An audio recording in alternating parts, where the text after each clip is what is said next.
Who are the worst Money in the Bank briefcase winners of all time? You're about to find out. Fred Richani, TSC, your home for pro wrestling news, interviews, and everything in between. If you're new here, please consider subscribing. It's hard to believe Money in the Bank has been around since 2005, back when it debuted at WrestleMania 21, and it's hard to believe it's actually been a pay-per-view standalone since 2010. And there have been a lot of great Money in the Bank winners, but there have also been some duds. So let's not waste any time, and let's dive into the TSC Top 10 Worst Money in the Bank briefcase winners. Number 10, Alberto Del Rio.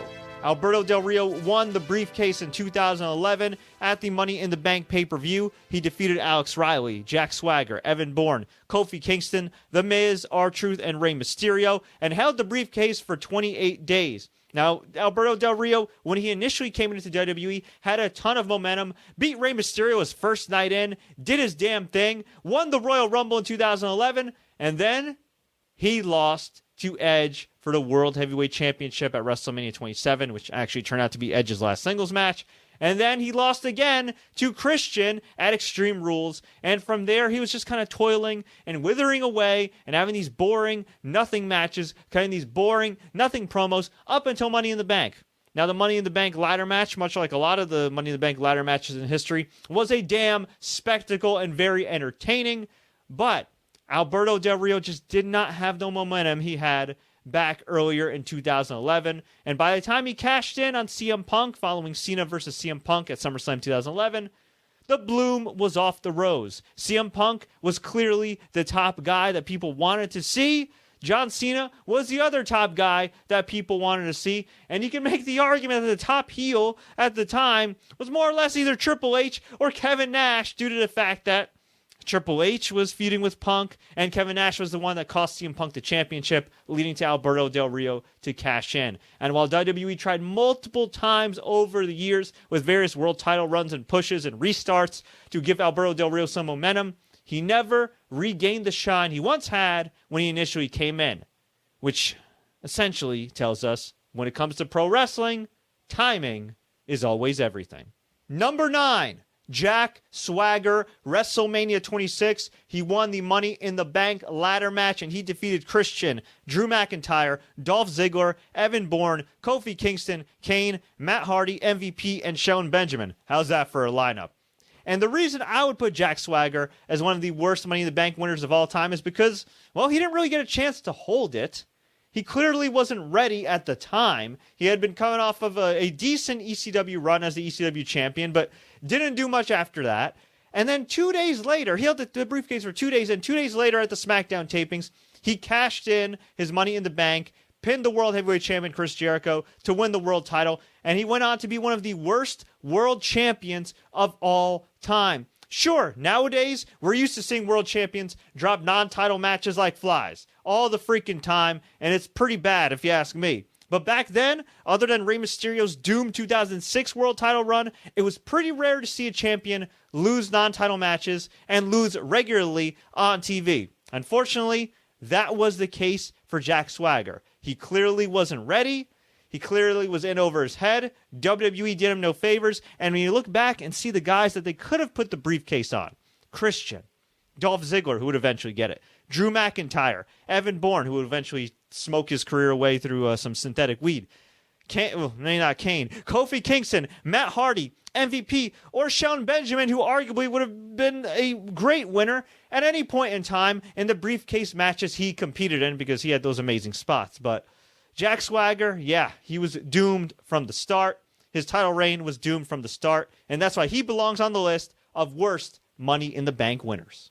Number 8, Carmella, Money in the Bank 2017. Carmella defeated Becky Lynch, Charlotte Flair, Natalya, and Tamina in the first ever women's Money in the Bank ladder match. And the reason I have her on this list is, well, there's actually a few reasons, but the main one is how she won the briefcase. With the help of James Ellsworth, yes, a man, securing the briefcase, handing it to Carmella, who became the first ever Ms. Money in the Bank. Never mind the fact the match was not that good.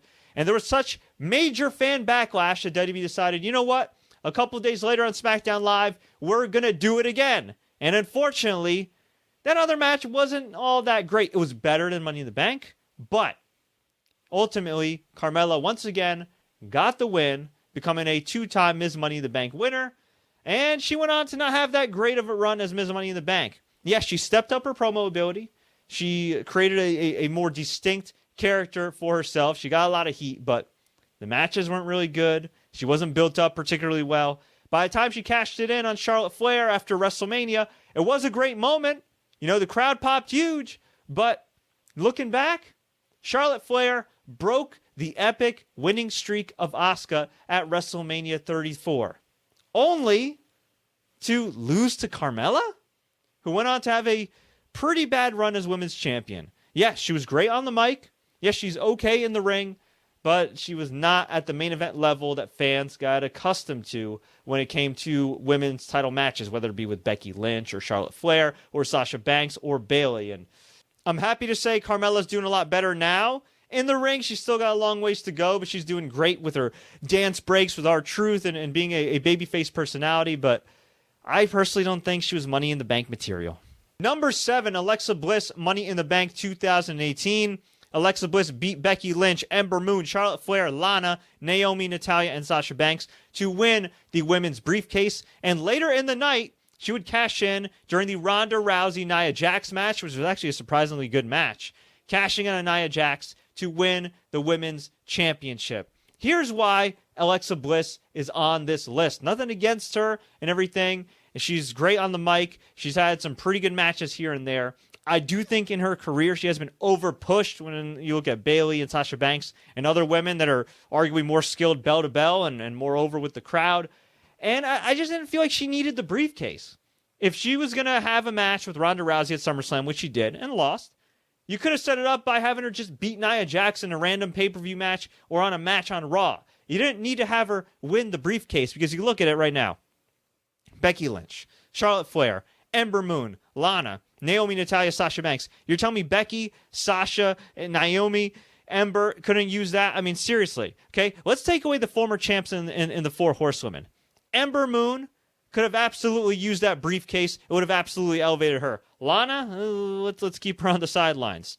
But, you know, Natalya, she would have been pretty good too. But I think for me, the glaring result here is Alexa Bliss. I think other than Lana, she was probably the worst choice here. And some people may balk at, Natalya, why would you give the briefcase to Natalya? Well, at the time, they were doing a storyline where Natalya and Ronda are best friends and training partners and all that jazz. And it would have made perfect storyline sense for Natalya to win the briefcase, act all buddy-buddy with Ronda Rousey, maybe even have Ronda Rousey win the women's title from Nia Jax, and then have Natalya turn on her, setting up a major SummerSlam matchup. But ultimately, we didn't get that match on pay-per-view. We eventually got that match as a babyface versus babyface match, and it turned out pretty good. But I don't know. I just think Alexa Bliss was not the best choice. Number 6, Kane, Money in the Bank pay-per-view 2010. Much like Alexa Bliss, I got nothing against Kane, okay? But it is Kane. It was Kane in 2010. And did he really need the Money in the Bank briefcase in order to capture that World Heavyweight Championship? Quite frankly, the answer is no. He defeated Big Show, Cody Rhodes, Christian, Dolph Ziggler, Drew McIntyre, Matt Hardy, and Kofi Kingston to capture the briefcase. And later that night, Kane would cash in that briefcase to pin Rey Mysterio following Mysterio's successful defense against Jack Swagger to win the World Heavyweight Championship. And while it was a great moment for Kane fans because he went on to have a legitimate world title run, the reality is this could have been accomplished without him winning the briefcase. If you haven't already noticed in this video, okay, in this series, I see the Money in the Bank briefcase as a title that can elevate wrestlers, that can put real momentum on them. And a guy like Kane, who had been with WWE since the mid-90s, did not need to have that briefcase. A guy like Christian could have used it. Cody Rhodes, McIntyre, Kingston, Ziggler, who eventually got the briefcase, Matt Hardy, any of those guys could have really used the briefcase. The only worst choice here out of this list, well, really would have been the Big Show. Number 5, Baron Corbin, Money in the Bank 2017. Here's a guy who's been pushed quite a bit over the course of his WWE career. Has been in the WWE system, 7, 8, 9 years now. And while I got nothing personal against Baron Corbin, He is the definition to a lot of people of just a guy. He's got a cool look. Well, he did have a cool look. He's got the tattoos and all that jazz. He checks some of the boxes, but the reality is when you stack him up against the greats, as he was stacked up in this match, it just doesn't click. And you look at who he was stacked up against: AJ Styles, Dolph Ziggler, Kevin Owens, Sami Zayn, Shinsuke Nakamura. And the choice that WWE made in 2017 was Baron Corbin. Now, I was willing to give Baron Corbin a chance because at the time he wasn't wrestling like a bartender at Applebee's. He was wrestling like a wrestler because he actually dressed like a wrestler. And he still had hair. And then, 58 days later, he cashed in his Money in the Bank briefcase, that contract against Jinder Mahal, the then WWE champion. Yes, Jinder Mahal was WWE champion if you forgot. This was right before SummerSlam. And thanks to a distraction finish from John Cena, Baron Corbin was pinned immediately by Jinder Mahal, and Baron Corbin goes down in history as a failure when it comes to cashing in his Money in the Bank contract. Never mind the fact Baron Corbin's not a great wrestler. Never mind the fact it was a questionable choice to begin with. And WWE wonders why a lot of fans don't care for Baron Corbin. Whether you're a fan of the guy or not, it's okay if we disagree on him, okay? Whether you're a fan of him or not, you could definitely make the argument that WWE has done him no favors. And currently dressing him as a Perkins waiter is also doing him no favors. Number 4, John Cena. Yes, John freaking Cena is ranked above Baron Corbin for worst Money in the Bank winners of all time. Why? Well, because John Cena didn't really need the Money in the Bank briefcase in 2012. Well, he did have a damn good match with Big Show, Chris Jericho, Kane, and Miz to win the briefcase. So John Cena held the briefcase for a whopping 8 days, cashing against then WWE Champion CM Punk. And thanks to the Big Show interfering, John Cena failed at his cash-in. Yeah, that was brutal. And look, I'm all for guys failing to cash in. And John Cena at the time was the first man, I believe, to fail at cashing in when actually cashing in. But this is kind of underwhelming, right? At least do it on a pay-per-view. You know, at least like put Punk and Cena on like in the middle of a pay-per-view or something and then have that interference or what have you. Nope. Big Show just comes in.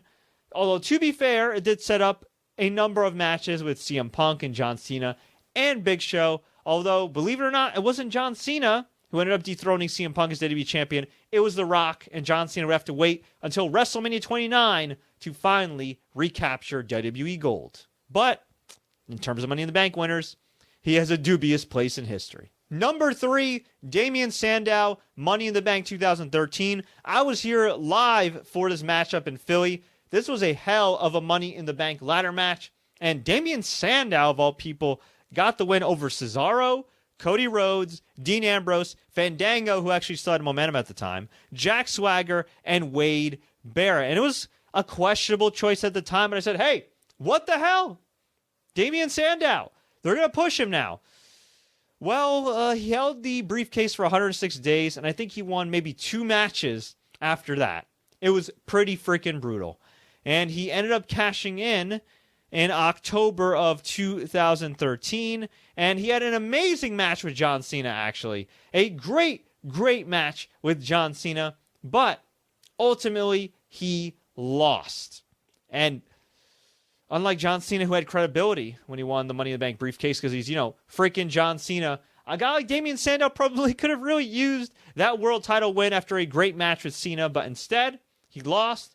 He fell all the way down to the wayside, eventually came back up as Miz's stunt double, and then he was released by WWE, and other than a brief run in TNA, we haven't heard from him since, so hey, at least we look back at the moments. It was a great moment when Damian Sandow won the briefcase. Not so great after that. Number 2, Braun Strowman, 2018 Money in the Bank winner. Yeah, this might surprise some people, but I got Braun Strowman this freaking high for a number of reasons. First of all, if you look at the list of the guys that he beat, Bobby Roode, Finn Balor, Kevin Owens, Rusev, Kofi Kingston, Samoa Joe, The Miz, You can make the strong argument a guy like Finn Balor needed it more. Maybe Kevin Owens, Kofi Kingston, Samoa Joe, who's great and needed some momentum at the time. Maybe even The Miz. Braun Strowman, I think, just didn't need the briefcase because, well, he's Braun Strowman. He's big, he's tough, he breaks things. He should be able to get a title shot, no problem. But WWE decided to give the monster among men the world's smallest briefcase. And he proceeded to cash it in almost exactly 3 months later at Hell in the Cell 2018 against Roman Reigns for the Universal Championship. And guess what? He lost. Now, he didn't technically lose, okay? He didn't technically lose. He ended it in a no contest because Brock Lesnar came in, destroyed everybody in the Hell in a Cell, and for whatever reason, after 24 minutes, it was ruled that in a match with no disqualifications, no countouts, no nothing, that a Hell in a Cell could end via no contest. Never mind the fact that Braun Strowman already failed multiple times to capture the Universal Championship. He failed at SummerSlam 2017. He failed at No Mercy 2017. He didn't come close in 2018 up until Hell in a Cell. And when he finally gets that one-on-one shot, what happens? It's a no contest. So you might be thinking, oh, well, Braun Strowman eventually got that elusive title shot, right? Nope. Not really. He faced Brock Lesnar for the vacant title at Crown Jewel. Baron Corbin, who was serving as like the special announcer, enforcer, whatever, attacked Braun Strowman before the bell. Brock Lesnar absolutely demolished him, pinned him 1, 2, 3, captured the Universal title, and guess what? Braun Strowman never got another Universal title shot. And I like Braun Strowman. Braun Strowman definitely deserved better, but like I've said before, timing is everything, and man, WWE missed its timing with Braun Strowman a long time ago. And number 1, the worst Money in the Bank ladder match winner of all time, Mr. Kennedy, Ken Kennedy, a.k.a. Ken Anderson. Now, some people may say I'm being a little too harsh on Kenny here. And look, I was a fan of Ken Kennedy back in the day. I actually thought this match right here back in 2007 at WrestleMania 23 was fantastic. You should actually go out of your way to see it. CM Punk, Edge, Finley, Kennedy, Hardy, King Booker, Matt Hardy, and Randy Orton. And yeah, both Hardy boys were in this one right here. And this was a great match. It even included a spot where Kennedy slammed Hornswoggle off of a freaking ladder. If that's not cool, I don't know what is. Although maybe not for Hornswoggle. But ultimately, this was a doomed run as Mr. Money in the Bank. And the reason I put him up at the top of this list is really through no fault of his own, even though he did screw up later with his WWE career, whether it be lying about using steroids or just rubbing people the wrong way backstage or injuring Randy Orton or whatever have you. Before all that, Ken Anderson, Ken Kennedy, was a rising star. WWE was ready to strap the rocket onto his back. He was planned reportedly to cash in on The Undertaker. But here's what happened. 36 days after he won the Money in the Bank briefcase, he lost the briefcase to Edge in an impromptu match on Monday Night Raw. You might be wondering, why the hell would they do that? Well, here's the reason why. Because Ken Anderson at the time had been diagnosed with a serious arm injury. But here's the thing. It turns out that Kennedy wasn't nearly as injured as people thought he was. So, it turns out WWE pulled the trigger way too soon. Oops. And instead, Edge became the first two-time Money in the Bank winner in history, cashed in on The Undertaker, cemented his legacy as the ultimate opportunist, and Kennedy, well, never got close to a world title shot in the WWE. So, those are my top 10 Money in the Bank winners that are the worst of all time. Do you agree with me? Do you disagree with me? If you enjoyed this video, please like. If you didn't, dislike button's right there. But we'd appreciate you guys subscribing and enabling notifications for more updates like this. And until next time, everybody, as always, enjoy the matches and grab that briefcase at your own risk.